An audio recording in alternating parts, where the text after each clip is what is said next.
अब जो संविधान के प्रति अपनी आस्था रखने वाले लोग हैं, जो ये कहते हैं कि हमें संविधान अपनी जान से भी ज़्यादा प्यारा है, उन लोगों में मेजॉरिटी नज़र नहीं आती।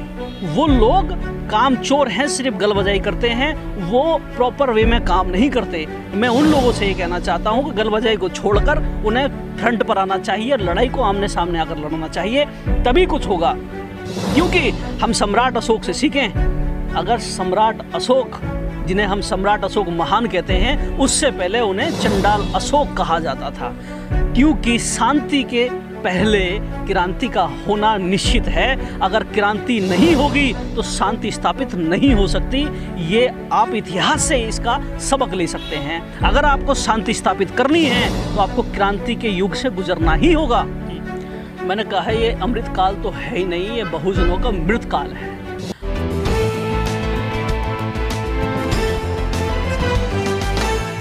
देश में आज़ादी का 77वां दिवस मनाया जा रहा था। उसी दरमियान हरियाणा के एक गांव में बाबा साहब के चित्र को कूड़ी पर रखकर आग लगाई जा रही थी। ये कौन लोग हैं जो बाबा साहब को बर्दाश्त नहीं कर पाते हैं 21वीं सदी में भी? ये वो लोग हैं जिनके ब्लड में कूट कूट कर बचपन से ही जातिवाद का जहर भरा जाता है। इनकी रगों में जातिवाद के बीज को इतना मजबूत कर दिया है कि वो उभरने का नाम नहीं ले रहा है। मैं आपके चैनल पर देख रहे सभी दर्शकों को अपना जय भीम नमोबुद्धाय करता हूँ। मैं इसे अमृत महोत्सव नहीं कहता, ये बहुजनों का मृत महोत्सव है। ये अमृत काल नहीं है, मृत काल है बहुजनों का। जिसने भारत का संविधान बनाया, संविधान निर्माता डॉक्टर भीमराव अम्बेडकर जी की तस्वीर को पहले गोबर पर लगाते हैं और उसके बाद लगाने के बाद उसमें आग लगा देते हैं। ये बहुत ही घृणित कार्य है। उनकी जो मानसिकता है वो मानसिकता बहुत ज़्यादा जहरीली मानसिकता है।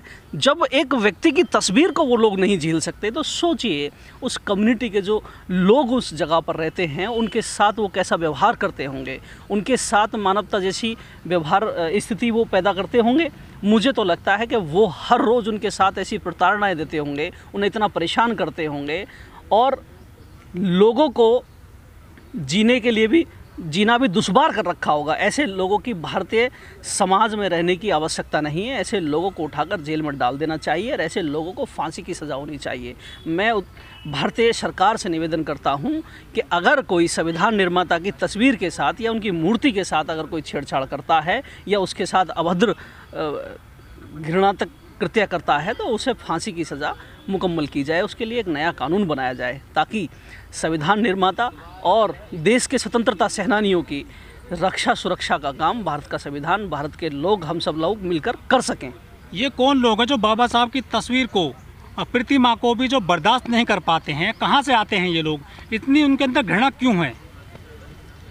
जब भारत का संविधान बना था तो उस समय दूसरी विचारधारा काम कर रही थी। तो उस विचारधारा ने ये कहा था कि हम भारत के इस संविधान को 100 साल तक नहीं चलने देंगे और हम इसे संकल्प लेते हैं कि 100 साल होने से पहले ही इस देश से उखाड़ कर फेंक देंगे। ये उसी मानसिकता के द्वारा बाबा साहब डॉक्टर भीमराव अम्बेडकर के प्रति और भारत के संविधान के प्रति जो दुष्प्रचार हुआ है, जो उसके प्रति जो घृणा फैलाई गई है, ये उसका नतीजा है कि कहीं पर उनकी तस्वीर में आग लगाई जाती है, कहीं उनकी मूर्तियां तोड़ दी जाती हैं, तो कहीं उनका नाम लेकर जाति सूचक गालियां दी जाती हैं। लोगों के रगों में खून नहीं दौड़ता, लोगों के रगों में जातिवाद दौड़ता है, जातिवाद की घृणा दौड़ती है, जहर दौड़ता है जातिवाद का। तो उनकी रगों में खून नहीं है, वो जातिवाद का जहर है, घृणा है। ये ऐसे लोग भारत में 2014 के बाद वल्क में पैदा हुए हैं। उनकी सोच सड़ चुकी है, दिमाग में गोबर बन चुका है। ये लोग सुधरने का नाम नहीं ले रहे हैं और सरकार इन्हें प्रोत्साहन दे रही है। ऐसे लोग जो सत्ता में बैठे हुए लोग हैं, जो प्रोत्साहन देकर ऐसे लोगों को जन्म दे रहे हैं, ऐसे लोगों को अपना भविष्य देखना चाहिए। अपने परिवार और अपने लोगों की रक्षा सुरक्षा के लिए भी उन्हें अपना दिमाग लगाना चाहिए, ताकि इसका जब आप जो रिएक्शन करते हैं तो उसका एक्शन भी होता है और उसका जब एक्शन होता है तो उसमें आपका जीवन खराब होगा, कानूनी कार्रवाई आपके ऊपर होगी। तो आपको बचाने वो लोग नहीं आएंगे जिन्होंने आपको भड़काया है, जिन्होंने आपकी रगों में ये जातिवाद का जहर बोया है, जातिवाद का बीज बोया है। लेकिन बाबा साहब की सबसे ज़्यादा प्रतिमा तोड़ी जाती हैं देश में। किसी और महापुरुष की नहीं तोड़ी जाती हैं, ऐसा क्यों होता है? क्योंकि ये जो जातिवादी जो गुंडे हैं, इनके विशेष जगह पर जो डंडा गाड़ने का काम करा है ना, वो डॉक्टर अंबेडकर ने किया है। इनके खूंटा ठोक दिया पिछवाड़े में, तो इन्हें चीस होती है, इसलिए वो बाबा साहब की प्रतिमा को तोड़ते हैं।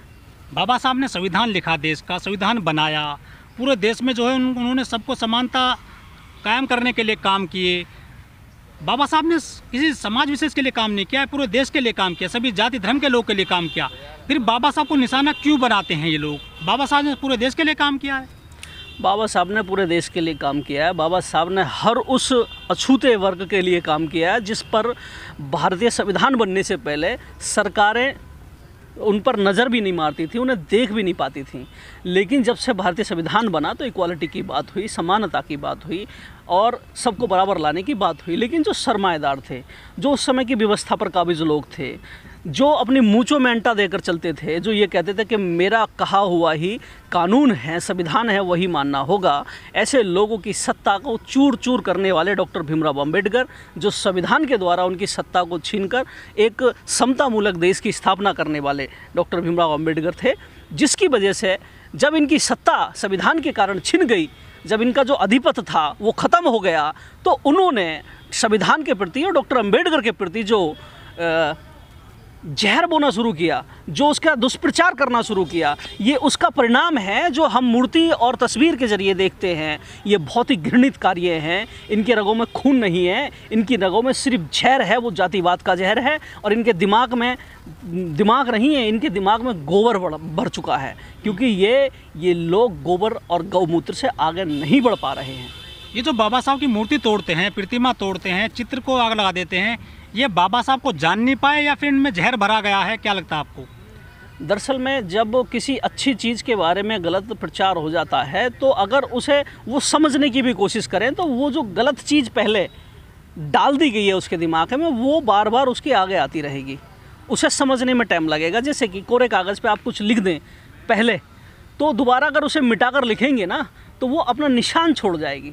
तो इसी तरीके की कंडीशन इन लोगों के दिमाग में है। इन्होंने ना तो बाबा साहब को पढ़ा है, ना संविधान को पढ़ा है। और ये लोग अगर बाबा साहब को पढ़ेंगे भी, तो इनके दिमाग में जो पहले गलत चीज़ें डाल दी गई हैं, उसे पहले इन्हें रबड़ से मिटाना पड़ेगा, जो कि वो निशान छोड़ जाएंगी, वो प्रॉपर नहीं मिट सकती। और जब ये दोबारा से पढ़ेंगे तो जाकर फिर भी उसका धुंधलापन रह जाएगा।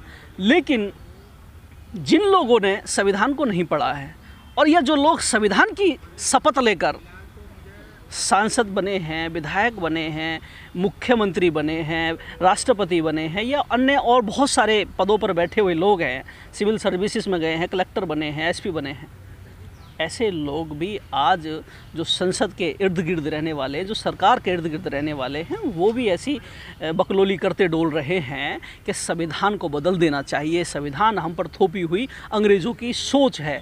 जिस तरीके से इन्होंने आईपीसी को बदला है, जिस तरीके से इन्होंने एविडेंस को बदला है भारत के, तो उन्होंने कहा कि ये अंग्रेज़ी हुकूमत की थोपी हुई चीज़ें हैं हमारे ऊपर। इसी तरीके से एक आर्टिकल 15 तारीख में ही लिखा, वर्मा करके हैं, वो मुख्यमंत्री प्रधानमंत्री के नज़दीक के सलाहकार हैं, उन्होंने कहा। तो मेरी समझ में ये नहीं आता कि ये लोग नाश्ते में खाना ही खाते हैं या कुछ अन्य चीज़ खाते हैं, जो इनके दिमाग में बुद्धि नहीं है थोड़ी सी भी, इन्हें समझने की क्षमता नहीं है इन लोगों के अंदर। मुझे ऐसा लगता है कि ये विदेशी ताकतों से मिले हुए लोग हैं और देश को बर्बाद और ख़त्म करने की ओर ले जा रहे हैं। जो संविधान भारत का, जिसने भारत को मजबूत और स्तंभ की तरह खड़ा किया है, जिसने आज भारत को हर क्षेत्र में संपन्न किया है, वो सरकारों ने नहीं किया, भारत के संविधान ने किया है।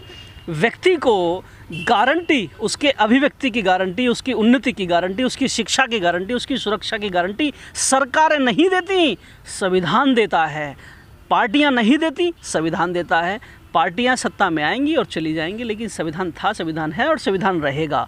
ऐसे लोग, जिन लोगों को अपने बारे में स्वयं पता नहीं है कि वो हैं क्या, ऐसे मंदबुद्धि लोग, वो संविधान को बदलने की बात करते हैं। जाहिल, अनपढ़, गंवार, बुद्धिहीन लोग जो सही से दो सब्जेक्ट नहीं पढ़ सकते वो संविधान बदलने की बात करते हैं। ये अपने आप में हास्यपतक बात है, लेकिन विचार तो करना पड़ेगा। बहुत लंबे समय से इस पर चर्चा चल रही है। ऐसे बुद्धिहीन तर्कहीन लोग जो कुतर्क के नाम पर संविधान को बदलने की बात कर रहे हैं, ऐसे लोगों के मुंह पे जूता तो मारना ही पड़ेगा। लेकिन बीजेपी में जो कैबिनेट मंत्री हैं अनंत हेगड़े, वो तो खुद कह रहे थे कि हम तो केंद्र में जो आए हैं संविधान बदलने ही आए हैं। मुझे लगता है कि उनका सपना तो पूरा नहीं हो पाया, वो दुनिया से अलविदा हो गए, तो अब उनकी बात करनी ही बेकार है। वो संविधान बदल चुके हैं, वो खुद का संविधान बदल चुके हैं, उन्हें छोड़ दो। हाँ, हेगड़े जी को छोड़ दो। जो आदमी इस दुनिया में नहीं है उसके बयान पर क्या मैं टिप्पणी दूँ। लेकिन बाबा साहब ने जो संविधान लिखा, भारतीय संविधान, उसकी कॉपी जलाई गई थी 2018 में जंतर मंतर पर दिल्ली में। तो वो तो अपने मकसद में कामयाब होते जा रहे हैं धीरे धीरे। ऐसे लोगों पर कार्रवाई हुई है समय समय पर, लेकिन ऐसे लोगों की सोच और मानसिकता रखने वाले लोग, उनका जो समूह है, उनका जो संगठन है, आज वो किसी तरीके से भारत की सत्ता पर काबिज हो गया है। लोगों को गुमराह कर धर्म के नाम पर, जाति के नाम पर और दूसरी व्यवस्थाओं के नाम पर झूठ बोलकर, फरेब कर लोगों को गुमराह कर सत्ता तो उन्होंने काबिज कर ली। और जब सत्ता पर काबिज हो गए हैं तो वो अपनी मनमानी कर रहे हैं। अब जो संविधान के प्रति अपनी आस्था रखने वाले लोग हैं, जो ये कहते हैं कि हमें संविधान अपनी जान से भी ज़्यादा प्यारा है, उन लोगों में मेजॉरिटी नज़र नहीं आती। वो लोग काम चोर हैं, सिर्फ गलबजाई करते हैं, वो प्रॉपर वे में काम नहीं करते। मैं उन लोगों से ये कहना चाहता हूँ कि गलबजाई को छोड़कर उन्हें फ्रंट पर आना चाहिए, लड़ाई को आमने सामने आकर लड़ना चाहिए, तभी कुछ होगा। क्योंकि हम सम्राट अशोक से सीखें। अगर सम्राट अशोक, जिन्हें हम सम्राट अशोक महान कहते हैं, उससे पहले उन्हें चंडाल अशोक कहा जाता था। क्योंकि शांति के पहले क्रांति का होना निश्चित है। अगर क्रांति नहीं होगी तो शांति स्थापित नहीं हो सकती। ये आप इतिहास से इसका सबक ले सकते हैं। अगर आपको शांति स्थापित करनी है तो आपको क्रांति के युग से गुजरना ही होगा। मोदी सरकार कहती है कि देश में अमृतकाल चल रहा है, आज़ादी का अमृत महोत्सव मनाया जा रहा है, लेकिन इसी अमृतकाल में दलितों को जिंदा जलाया जा रहा है, बाबा साहब की तस्वीर जलाई जा रही है, संविधान की कॉपी जलाई जा रही है। तो ये कैसा अमृतकाल लगता है आपको? कैसा आज़ादी का अमृत महोत्सव लगता है? मैंने कहा ये अमृतकाल तो है ही नहीं, ये बहुजनों का मृतकाल है। और संसद में बैठे बिना जीव के जानवर नुमा व्यक्ति जो अनुसूचित जाति और जनजाति के नाम पर राजनीतिक गंदगी का जो आरक्षण उन्हें मिला हुआ है, मैं कह दूं सूअर की तरह अपना पेट भरने वाले 131 सांसद, जिनके मुंह में जबान नहीं है, सिर्फ उनकी बॉडी के अंदर पेट है जो उसे भरने का काम करते हैं। ऐसे नमक हराम, ऐसे निर्लज, सूअर की तरह अपना पेट भरने वाले लोग, जिन्हें आरक्षण खोर कहा जा सकता है खुले मंच से, वो नमक हराम एक शब्द भी इन व्यवस्थाओं पर नहीं बोलते, इन अत्याचारों पर नहीं बोलते। जो संविधान के विरोधी हैं, इनके खिलाफ अपनी आवाज़ को संविधान में नहीं, लोकसभा में नहीं रखते, राज्यसभा में नहीं रखते। ऐसे लोगों को समाज को जागरूक होकर और इनको घर में जाकर समझाना चाहिए। अगर नहीं समझते हैं तो जूता उठाकर इनमें बजाना चाहिए। जो 131 तुम्हारे प्रतिनिधि करने वाले सांसद बैठे हैं लोकसभा के अंदर, जब तक इनमें आप जूता नहीं बजाओगे तब तक ये सुधरने वाले नहीं हैं। क्योंकि रोड पर कितना भी आंदोलन कर लो, जब तक संसद के अंदर नहीं घुसोगे, संसद में अपनी आवाज़ नहीं उठाओगे, अपनी बातें नहीं रखोगे, तो तुम्हारी बातों को ये सरकारें नहीं मानने वाली हैं। और जो आरक्षण के दम पर लोकसभा में सदस्य चुनकर गए हैं, जो सूअर की तरह सिर्फ अपना पेट भरने का कार्य कर रहे हैं, उन लोगों को सबक सिखा दो, जूते मार मार के इनका मुंह सीधा कर दो, इन्हें मजबूर कर दो बोलने पर। तब जाकर तुम्हारे अधिकार सुरक्षित हो सकते हैं, तब जाकर तुम पर अत्याचार रुक सकते हैं, वरना तुम चिल्लाते रहना, तुम्हारी कोई सुनने वाला नहीं है। इस वीडियो में कही गई सभी बातें वक्ता की अपनी राय है, जिसकी पुष्टि हम या हमारा चैनल नेशन टाइम नहीं करता।